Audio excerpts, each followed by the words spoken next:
আজ প্রজ্ঞাপন জারি, পর্যালোচনা কমিটির রিপোর্ট প্রকাশ সহ দুইটি সুখবর দিলেন তারেক রহমান। বিস্তারিত আলোচনা করার শুরুতেই চ্যানেলটি সাবস্ক্রাইব করে ভিডিওটি কন্টিনিউ করুন।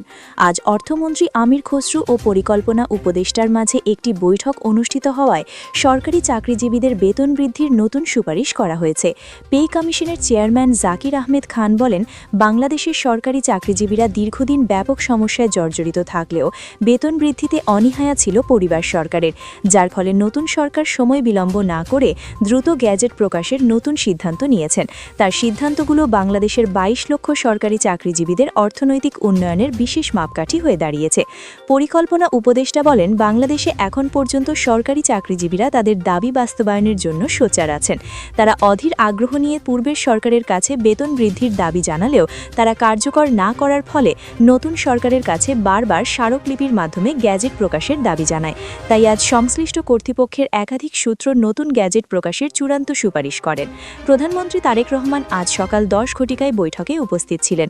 এই বৈঠকের সবথেকে গুরুত্বপূর্ণ আলোচনা করে পে কমিশনের চেয়ারম্যান জাকির আহমেদ খান, কেননা তিনি দেশের অর্থনৈতিক বিষয়গুলো নিয়ে জোরালো পদক্ষেপ ও কোন কোন গ্রেডের জন্য কত বেতন নির্ধারণ করা হলে কর্মচারীদের আর্থিক সমস্যার সমাধান করা সম্ভব হবে সেই বিষয়গুলো নিয়েও আলোচনা করেন। এছাড়াও পূর্ণাঙ্গ তালিকা প্রস্তুতির জন্য মন্ত্রণালয় কর্তৃপক্ষ থেকে ব্যাপক সাড়া উঠে এসেছে। যারা এখনও চ্যানেলটি সাবস্ক্রাইব করেননি তারা অবশ্যই সাবস্ক্রাইব করুন। প্রধানমন্ত্রী বলেন, আমরা শুধুমাত্র সরকারি চাকরিজীবীদের সরকার নই, আমরা অবশ্যই সাধারণ জনগণ থেকে শুরু করে সকল সেক্টরের আর্থিক উন্নয়ন নিয়ে কাজ করে যাচ্ছি। যেহেতু বর্তমান কিছুটা বাজেট সংকটময় পরিস্থিতি বিরাজমান থাকায় গ্যাজেট প্রকাশে অনীহা সৃষ্টি হয়েছে, তবে অর্থমন্ত্রীর চূড়ান্ত নির্দেশক্রমে বাজেট সংস্কার করার মাধ্যমে কার্যকর হল নবম জাতীয় বেতন স্কেল। একই সঙ্গে গ্রেড ভিত্তিক নতুন যে তালিকা প্রস্তুত করা হয়েছে সেখানে সরকারি চাকরিজীবীদের বেতন ও অন্যান্য সুযোগ সুবিধাগুলো নিয়ে আলোচনা করা হয়। একই সঙ্গে আজকের বৈঠকে পে কমিশন সহ বিভিন্ন ঊর্ধ্বতন কর্মকর্তা উপস্থিত থাকায় তারা বিশেষ কয়েকটি পদক্ষেপের কথা জানায়।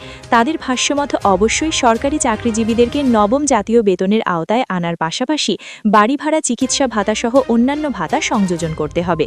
যদিও আংশিকভাবে প্রাথমিক দিকে বেতন বৃদ্ধির সুপারিশ করা হয়েছে, তবে এই ভাতাগুলো প্রথম দিক থেকে সংস্কার করা বাধ্যতামূলক। পে কমিশনের সূত্র বলেন, অবশ্যই আমরা সরকারি চাকরিজীবীদের সকল দাবি পূরণ করব, কিন্তু এখানে যে জটিলতাগুলো লক্ষ্য করা যাচ্ছে সকল জটিলতা প্রধানমন্ত্রী তারেক রহমান সংশোধনের নতুন সিদ্ধান্ত নেয়। তার এই সিদ্ধান্তগুলো এমনভাবে তৈরি করা হয়েছে যাতে পরবর্তীতে নবম জাতীয় বেতন স্কেল বাস্তবায়ন হওয়ার পর সমস্যা তৈরি না হয়, যার ফলে আজ সচিবদের মতামতকে খুবই গুরুত্ব সহকারে দেখছেন তারেক রহমান। শেষ পর্যন্ত সচিবরা যখন চূড়ান্ত অনুমোদন নিয়ে আলোচনা করেন তখন থেকে বেতন বৃদ্ধির ব্যাপক ইতিবাচক সাড়া আসে। আপনারা যারা এখনও চ্যানেলটি সাবস্ক্রাইব করেননি তারা অবশ্যই সাবস্ক্রাইব করুন। ইতিমধ্যেই তারেক রহমান দুটি সুখবর জানিয়েছেন। প্রথম সুখবর, সিলেকশন গ্রেড ও টাইম স্কেল পুনরায় চালু করার লক্ষ্যে আদালত থেকে সম্মতি জ্ঞাপন করা হয়েছে। ইতিমধ্যে এই বিষয়টির চূড়ান্ত অনুমোদন পাওয়ায় নতুন বেতন স্কেলের সরাসরি উল্লেখ করা থাকবে। বিশেষ করে নতুন যে খসড়া উপস্থাপন করতে যাচ্ছে পে কমিশন, সেখানে সিলেকশন গ্রেড ও টাইম স্কেল পুনরায় চালু করার চূড়ান্ত সুপারিশ করা হয়। যারা নিম্ন গ্রেডের কর্মচারী আছেন তাদের জন্য এই দুইটি ভাতা অত্যন্ত গুরুত্বপূর্ণ থাকায় মন্ত্রণালয় কর্তৃপক্ষ দ্রুত এটি সমাধানের চূড়ান্ত সুপারিশ করেন। তাই আশা করা যাচ্ছে আগামী নতুন নবম জাতীয় বেতন স্কেলে এই দুইটি ভাতা চূড়ান্তভাবে অনুমোদন পাবে। দ্বিতীয় সুখবর, নাম অপ্রকাশিত রাখার শর্তে একজন ঊর্ধ্বতন কর্মকর্তা বলেন, বাংলাদেশের অর্থনৈতিক অবস্থা বিবেচনায় নিয়ে অবসরকালীন সুযোগ সুবিধা ৪৫% থেকে উন্নীত করে সরাসরি ৮৫% পর্যন্ত বৃদ্ধির সুপারিশ আসে। যেহেতু এই বিষয়টি নিয়ে ইতিমধ্যে ব্যাপক ইতিবাচক সিদ্ধান্ত উঠে এসেছে, তাই অর্থ মন্ত্রণালয় থেকে বাজেট সংস্কার বিষয়টির নতুন রূপরেখা তৈরি হয়। প্রধানমন্ত্রী বলেন, আমরা অবশ্যই বাজেট সংস্কার করার মাধ্যমে সরকারি চাকরিজীবীদের সকল দাবি পূরণ করব।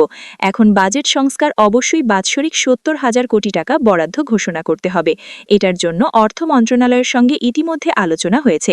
তারা অবশ্যই প্রধানমন্ত্রীর নির্দেশক্রমে ৭০,০০০ কোটি টাকা বাৎসরিক বাজেট সংযোজন করবেন।